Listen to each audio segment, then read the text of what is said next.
Emmanuel, un pur plaisir de vous rencontrer aujourd'hui. Vous avez créé, il y a je ne sais combien d'années d'ailleurs, je n'ai pas l'information, l'écurie Frères d'Armes. Vous pouvez nous en parler? Oui, bien sûr. Voilà, en janvier 2022, j'ai rencontré un camarade, Raphaël, avec qui nous avons eu le projet un peu audacieux d'emmener des blessés désarmés sur une épreuve connue du grand public qui est le Dakar. À ce titre-là, nous avons imaginé pouvoir emmener des blessés dans le cadre de leur reconstruction par le sport, afin de leur permettre de regagner en confiance, de retrouver une place, une estime de soi, la reconstruction. Là, nous rentrons au 3e RIMA de Meucon, sur un terrain militaire. Pourquoi avoir choisi cet endroit? Alors, le choix de ce lieu d'accueil est principalement pratique, puisque nous habitons sur Vannes et que nos bénévoles sont principalement dans le secteur du Morbihan. Alors, qu'est-ce que vous voulez donner comme fil conducteur à cette reconstruction, entre guillemets? Qu'est-ce que vous voulez faire avec ces gens qui ont été parfois grands blessés de guerre, parfois, comme nous allons la rencontrer tout à l'heure, un cancer, amputé d'une jambe? Qu'est-ce que vous voulez faire avec ces gens-là? Vous voulez leur donner de l'espoir? C'est quoi? Voilà, alors il y a plusieurs aspects. L'un des aspects principaux est effectivement de redonner, comme je le disais, de l'estime de soi, du courage, de la volonté, montrer à la fois aux autres blessés qu'on peut, même si l'on est blessé, se dépasser, quitte à réaliser quelque chose que même les, entre guillemets, valides auraient des difficultés à réaliser à travers une épreuve comme le Dakar, et montrer aussi en même temps au grand public que ce n'est pas parce qu'on est diminué à un moment de sa vie qu'on a été blessé de guerre, blessé en service, qu'il n'est pas possible d'encore avoir une place dans la société et de montrer ses capacités, de se dépasser, de revenir à un état quasi normal. Alors, vous avez été accueillis de quelle façon sur ce Paris-Dakar? Beaucoup de valides, bien sûr, sur ce Paris-Dakar. Comment est-ce que les non-valides, entre guillemets, ont été accueillis? Alors, nous avons, en janvier 2022, élaboré un premier projet que nous avons mené avec l'engagement de 2 blessés en janvier 2023 en Arabie Saoudite. Le projet a été mené tambour battant, j'aurais tendance à dire, a nécessité de mobiliser un grand nombre d'énergie, à la fois dans notre entourage et puis dans notre milieu à la fois professionnel. Et nous avons pu emmener donc 2 blessés dans un véhicule, on va dire presque militaire, puisqu'il s'agit d'un Peugeot P4, sur le Dakar dans la version classique, c'est-à-dire avec des véhicules d'avant 2000. Et pour ce qui est de l'accueil, nous avons eu un très bon accueil de la part à la fois de l'organisation, donc ASO, mais à la fois aussi des autres concurrents avec qui nous partageons tous ensemble la même passion.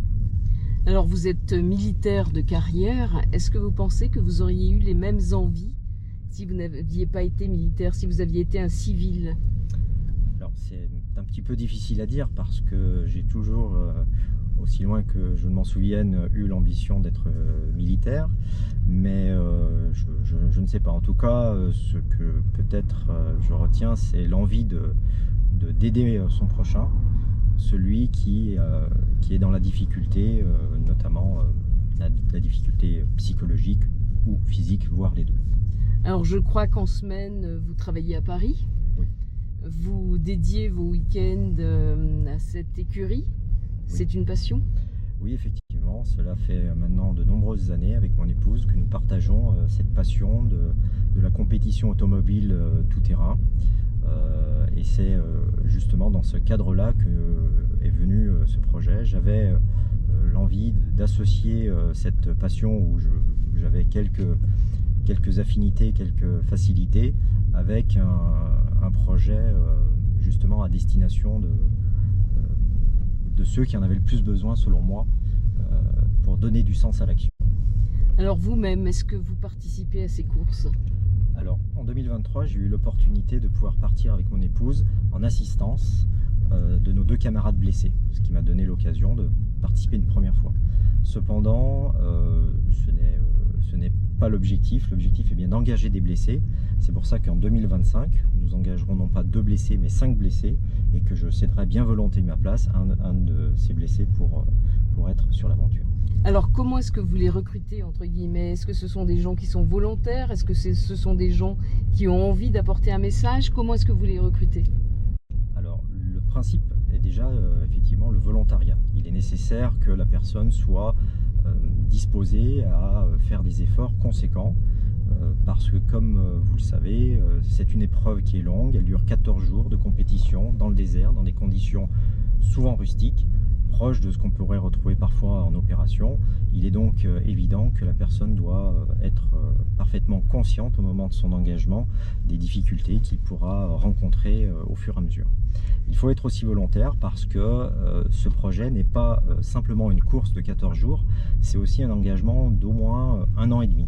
Pourquoi? Parce qu'il faut préparer les véhicules, retrouver des partenaires puisqu'il y a des financements à obtenir, et tout ça nécessite une mobilisation de tous les instants. Alors comment recrutez-vous, entre guillemets, vos partenaires? Alors les partenaires, ce sont soit des sponsors, soit des mécènes.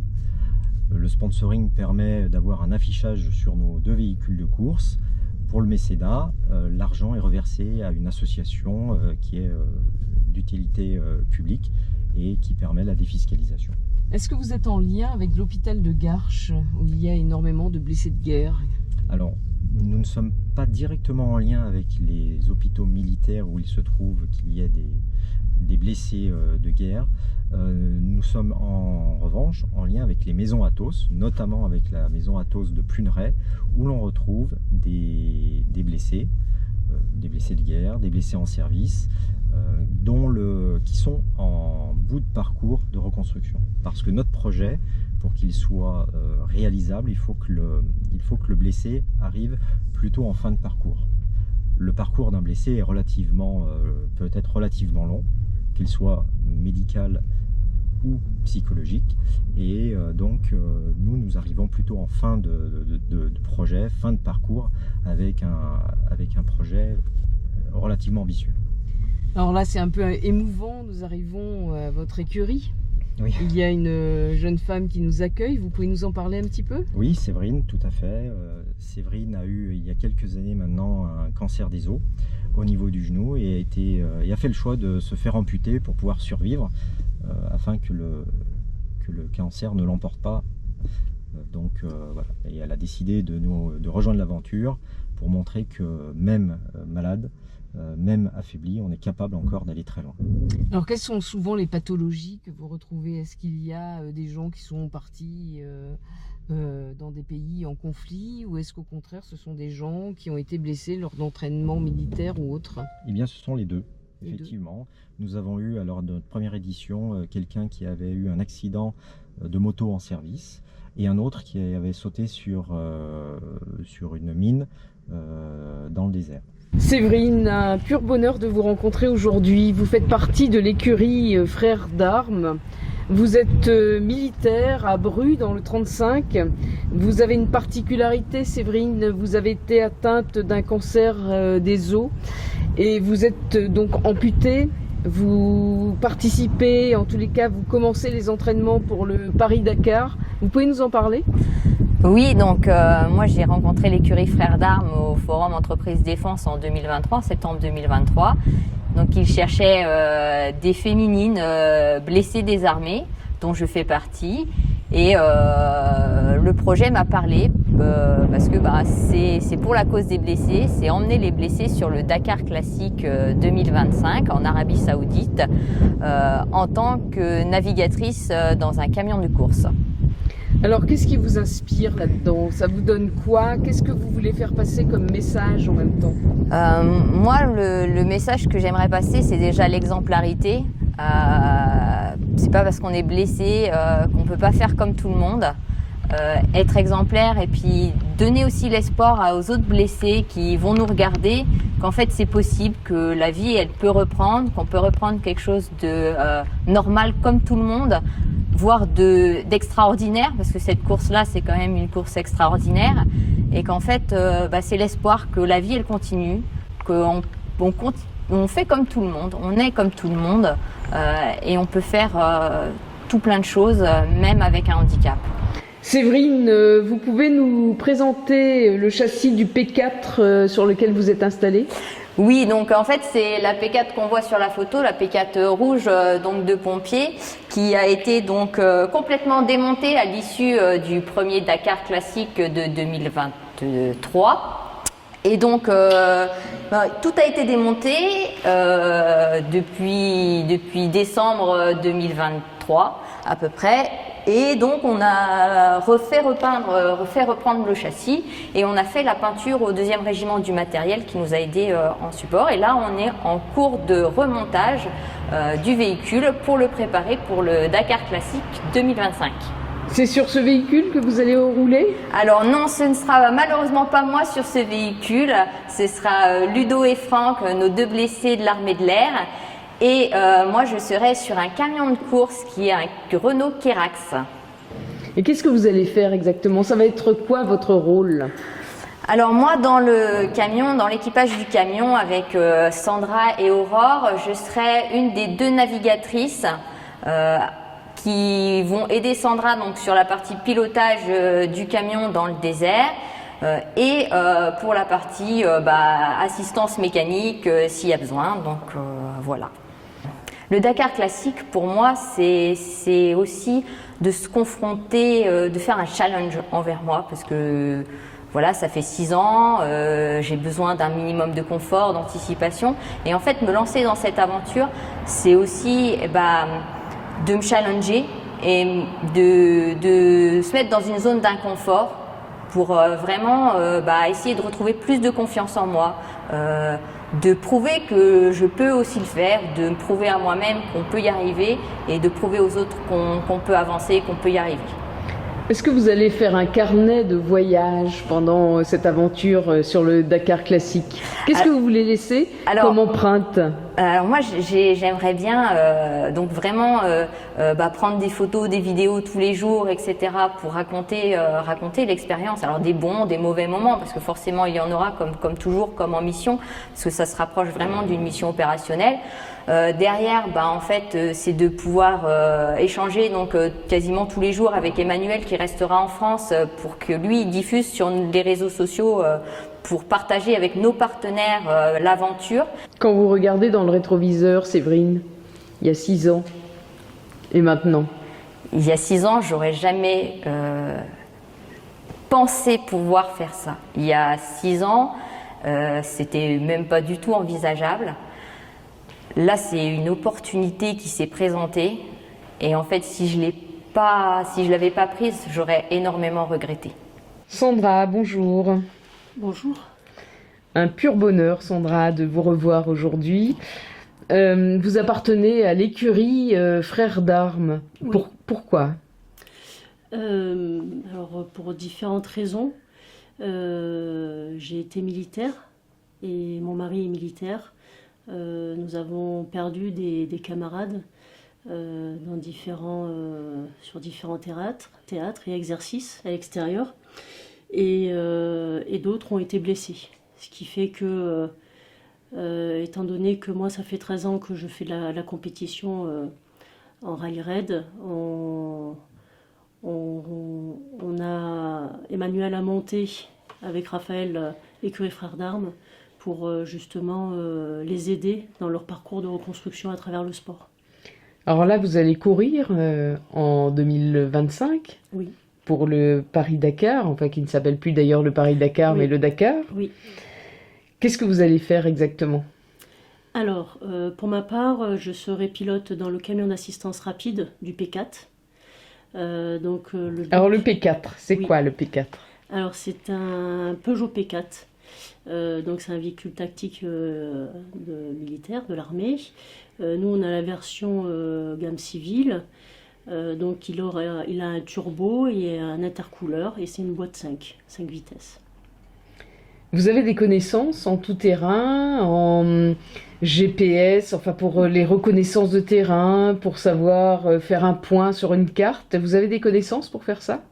Alors j'ai un peu de connaissances, ça fait 13 ans que je roule en tant que pilote. J'ai été aussi navigatrice pour certains pilotes, dont il y a un peu moins de 2 mois, j'ai roulé en tant que copilote au Maroc. Donc oui, je connais un peu les outils de navigation, lecture de roadbook, lecture de cartes, mettre un cap en place, report de cap, quoi, tout ça. Là, vous êtes en train de faire quoi, Sandra? Eh bien là, on a eu un dégât des eaux, donc le démarreur a trempé dans l'eau, donc il a été tout grippé. Donc on a testé électriquement, donc le solénoïde ça va. Donc là c'était à l'intérieur que j'ai dû tout ouvrir, donc j'ai dû tout nettoyer parce que c'était tout mélangé entre de l'eau et de la graisse séchée. Et puis là je testais tout simplement, voir s'il y avait de la continuité, tout simplement pour voir si tout allait bien. Alors, quand on fait des courses dans le désert ou ailleurs, en tous les cas des courses qui sont off-road, Oui. il faut avoir des connaissances également en mécanique. C'est fortement conseillé. C'est fortement conseillé parce qu'en général, si on arrive à se débrouiller mécaniquement, on répare tout de suite quand c'est réparable, ou on bricole pour pouvoir continuer la course du jour et pour pouvoir réparer au bivouac. Est-ce que vous avez des anecdotes pour nous? De panne? De panne, par exemple? Oui, en 2012, on était en camion Unimog, Mercedes Unimog, et il y a une pale de ventilateur qui a cassé, donc on en a perdu 3. Et donc ça tapait et ça ventilait pas bien, donc pour éviter que ça tape, il a fallu qu'on scie à la main pour rééquilibrer et que ça évite de taper. Alors ça refroidissait moins, mais ça évitait que ça n'éclate pas tout, et ça nous a permis de continuer. Si on devait parler de budget quand on court sur des courses comme ça représente quelle somme? Ah, c'est très très cher. Très très cher. Alors ça dépend du rallye, forcément. Il y a des rallyes où on peut rouler pour 30 000 euros, tout budget confondu. Comme le rallye des gazelles? Oui, en général, le rallye des gazelles, personnellement, pour 30 000 euros, même moins. C'est surtout la première participation qui revient très très cher, parce qu'il faut tout acheter en matériel, en véhicule ou en location. Ce sont des choses qui sont très lourdes, la première participation. Mais après, ce sont des budgets moindres, puisqu'on a déjà le matériel. Et par contre, pour un Dakar, on touche des sommets. Oui, alors là, on est là pour 2025, on est sur un budget d'un peu moins de 200 000 euros. Donc on a un Peugeot P4 avec un équipage masculin dedans. Après, on a l'équipage assistance rapide dans le camion, donc il y a l'achat du camion plus 3 personnes féminins, plus le camion d'assistance bivouac avec 2 personnels. Donc ce qui fait que là, on est monté, ça avoisine les 200 000 euros, oui. C'est une passion, Sandra? Oui, clairement, c'est une passion, oui. Qu'est-ce que vous avez comme projet? Comme projet? En dehors du Dakar? C'est en réflexion. Je suis en rebond professionnel. Donc je suis en réflexion pour l'instant. Mais il y a des choses qui se dessinent de plus en plus. En tous les cas, on ne va pas vous souhaiter bon vent, parce que ce serait malvenu dans le désert. Mais en tous les cas, on va vous souhaiter une très très belle route, Sandra. Merci beaucoup. Et merci à vous. Merci. Aujourd'hui, Aurore, vous participez au futur Dakar, en tous les cas qui partira en 2025 pour l'écurie Frères d'Armes. Vous pouvez nous expliquer un petit peu ce que vous faites dans cette écurie? Alors, je suis blessée du service de santé des armées. Donc j'ai été soignant et j'ai déclaré un syndrome post-traumatique en 2020. Et ce défi, c'est une manière un peu de se reconstruire et de se lancer des grands défis qui permet en fait pour moi de me dire que même par rapport à mon handicap, qui n'est pas forcément visible, que je peux faire beaucoup de choses. Justement, c'est un handicap invisible qui touche en tous les cas le psychologique. Vous pouvez nous expliquer un petit peu comment est-ce que vous allez gérer votre stress lors de la course?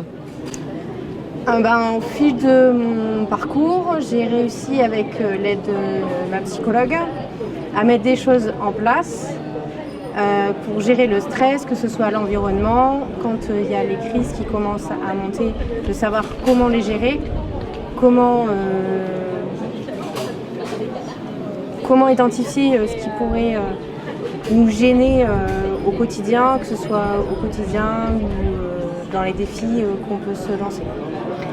Là, vous êtes en préparation pour cette course. Vous avez l'impression que ça vous apporte quoi? En tous les cas, peut-être pas l'impression, mais ça vous apporte quoi? De se dépasser. Même d'aller chercher des sponsors et de vendre le projet. Ça aurait pu être compliqué au début de mon parcours et maintenant c'est pas forcément compliqué, mais le dialogue se fait plus naturellement. Qu'est-ce que vous recherchez, vous? Me dépasser.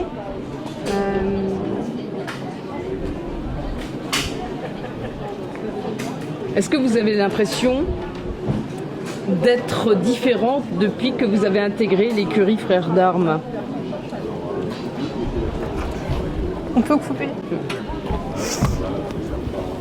Alors, l'aurore nouvelle est arrivée. Qu'est-ce que vous allez faire? Qu'est-ce que vous attendez de cette course? Qu'est-ce que vous allez vivre? Qu'est-ce que ça va vous apporter quoi? De la confiance en soi et de montrer aux autres blessés qu'on peut tout faire. Différemment, mais tout faire. Est-ce que votre maladie est reconnue? Parce que le handicap est invisible. Quand on vous voit, vous semblez être une jeune fille épanouie, vous semblez être sûre de vous. Et en fin de compte, vous êtes au début de votre reconstruction, on va dire. Alors je dirais pas que je suis au début de ma reconstruction, je dirais plus je suis au milieu et plus vers la fin. Que rien n'est impossible en fait. Et que si on s'en donne les moyens, on peut vraiment tout faire différemment. Et qu'il ne faut pas se laisser abattre par le biais d'une blessure quelle qu'elle soit. Et qu'est-ce que vous apportez à Écurie Frères d'Armes? Je suis sûre que vous apportez plein de choses. De l'écoute, de la motivation, de l'amitié. Sachant que les garçons qui ne sont pas présents ici, en fait, il y en a 2 que je connais déjà.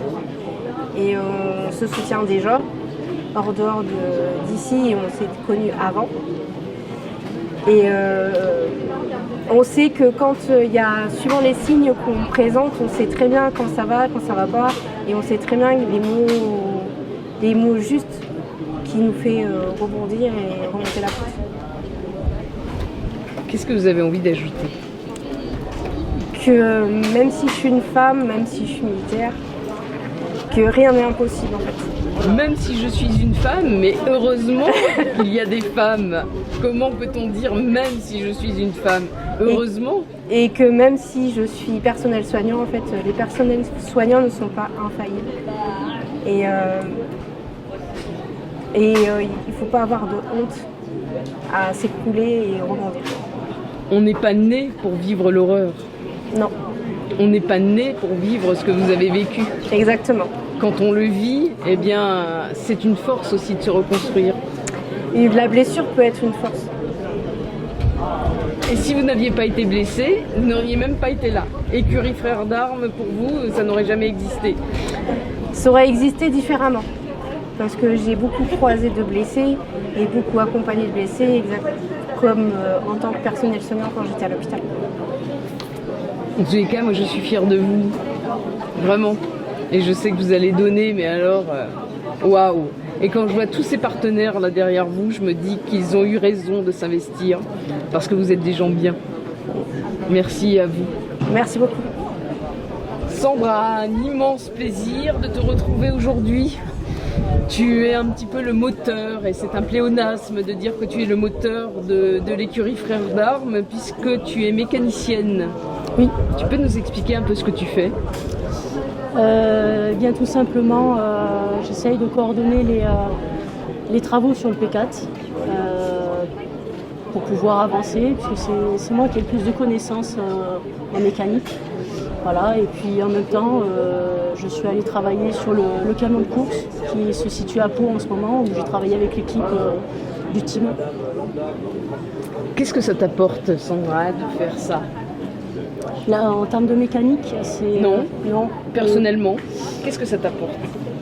Ça m'apporte beaucoup, mais c'est surtout que j'essaie d'apporter aux autres, à ceux qu'on essaye d'aider. C'est plutôt dans ça que ça me fait avancer. C'est pour les autres.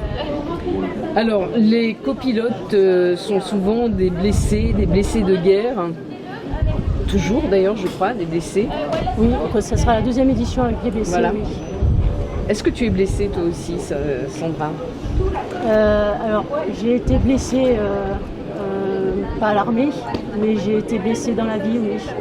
Donc je me bats au quotidien depuis à peu près 2 ans maintenant. Et c'est un combat quotidien et je comprends dans un sens les blessés parce que malheureusement ce sont des blessures qui sont internes, qui ne se voient pas. Et c'est un combat de tous les jours. Tu étais militaire également? Oui, j'ai été militaire, j'ai été 5 ans engagée.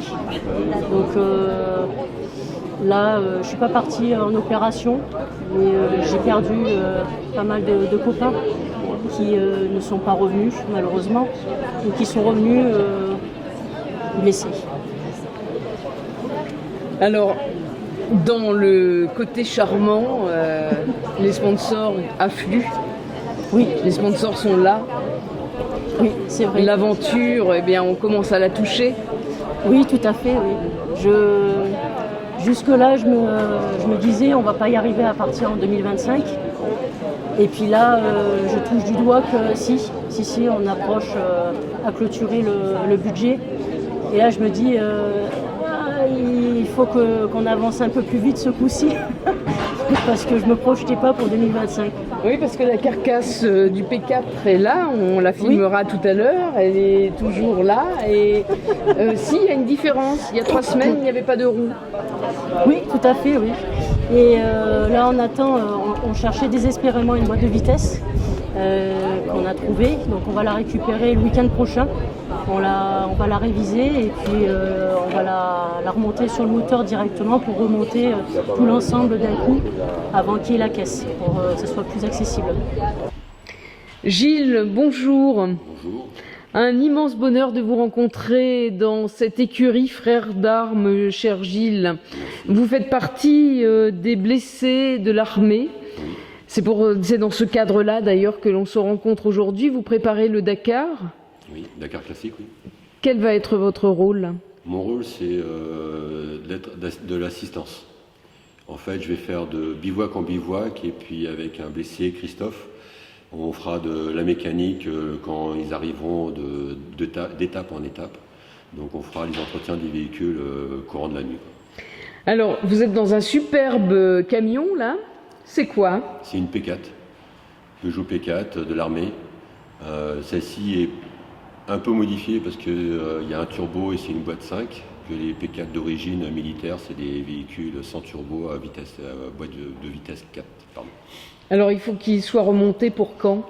Ce qui serait bien, c'est qu'il soit remonté pour octobre, pour qu'on puisse faire des essais et voire même en mois de septembre, ça serait très bien.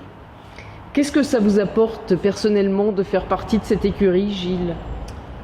Moi, je fais partie du bureau déjà, et puis c'est 2 mondes que j'adore. L'armée, j'ai toujours été passionné par l'armée. Suite à mon accident, j'ai pas pu rempiler parce que j'ai pas eu franchement des bons conseils. Et puis le monde du 4x4, j'en fais moi-même. J'ai fait partie d'un club, j'ai fait 2 fois déjà le Maroc avec un collègue qui connaît très bien le Maroc. Et puis voilà.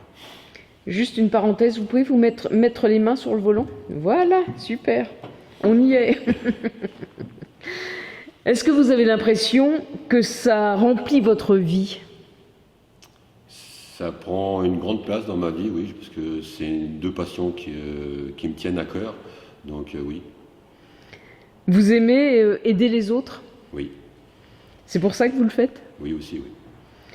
Et personnellement, comment est-ce que vous vous investissez? Vous devez avoir un programme d'entraînement, vous devez mentalement être coaché. Qu'est-ce que vous devez faire pour participer au Dakar?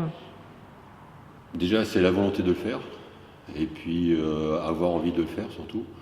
Après, on va dire entraînement, à part remonter la P4, c'est beaucoup d'entraînement, parce que c'est la base pour moi, parce que nous, on va faire l'entretien du véhicule pendant la course. Après, il n'y a pas spécialement de choses à proprement dit, quoi. Vous aimeriez que plus de personnes, plus de grands blessés ou de blessés vous rejoignent? Oui, ça serait le but, oui. On leur lance un appel? On leur lance un appel, venez nous rejoindre, venez participer à cette belle aventure, celle-ci ou autre, parce qu'on aura certainement d'autres projets après. Donc le but, c'est de les aider à se reconstruire à travers le sport mécanique pour tous ceux qui veulent le faire et puis qui sont passionnés de la mécanique. En tous les cas, je pense que s'ils vous rejoignent, ils vont découvrir une nouvelle famille, une deuxième famille. C'est le but de les accueillir et puis que ça soit convivial, qu'on s'entende tous bien et puis qu'on puisse avancer tous ensemble et surtout pour eux. Merci beaucoup Gilles, d'abord pour ce que vous faites et ensuite pour avoir répondu à mes questions. Merci beaucoup. Merci.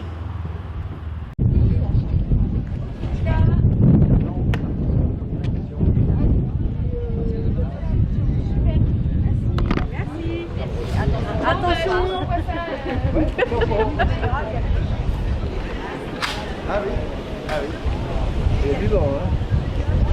Donc, il faut les faire bouger.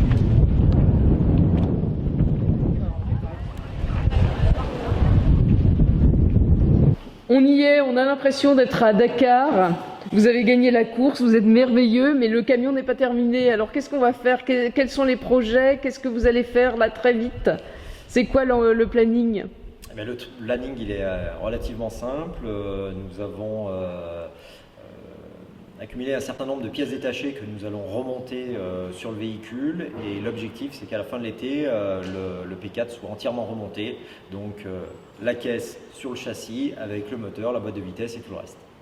En tous les cas, vous êtes géniaux. On a vraiment envie de partir avec vous. Comment est-ce qu'on fait pour partir avec vous?